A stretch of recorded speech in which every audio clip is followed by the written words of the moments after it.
હું એક પિતા છું અને મારી આગવી ઓળખ છે મારી દીકરી. જ્યારે એનો જન્મ થયો અને મેં એને હાથમાં લીધી ત્યારે મને લાગ્યું કે ભગવાને મને વાલનો દરિયો આપી દીધો છે.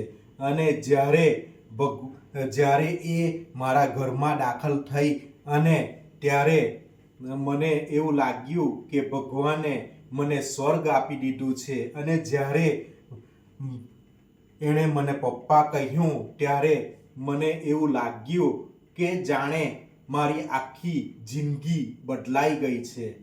અને જ્યારે એ મારી હાથ પકડીને ચાલતી હતી ત્યારે મને એવું લાગ્યું કે એ મારો હાથ પકડીને નથી ચાલતી, પરંતુ હું એના હાથ લઈને જિંદગી જીવી રહ્યો છું.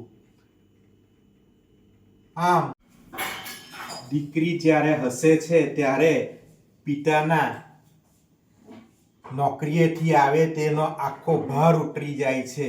અને જ્યારે તે રડે છે ત્યારે તેનું ઘરમાં વાવાઝોડું આવી જાય છે.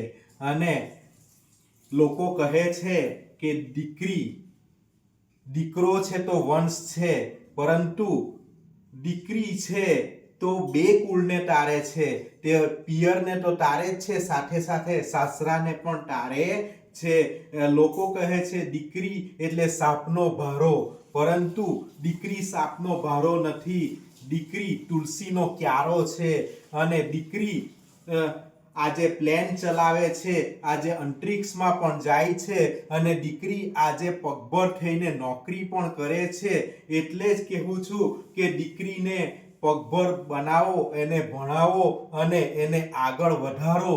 અને આમ દીકરી સાસરા અને પિયર બંનેને તારે છે. સાસુ સસરાની તો સેવા કરે જ છે, સાથે માતા પિતાની પણ સેવા કરે છે.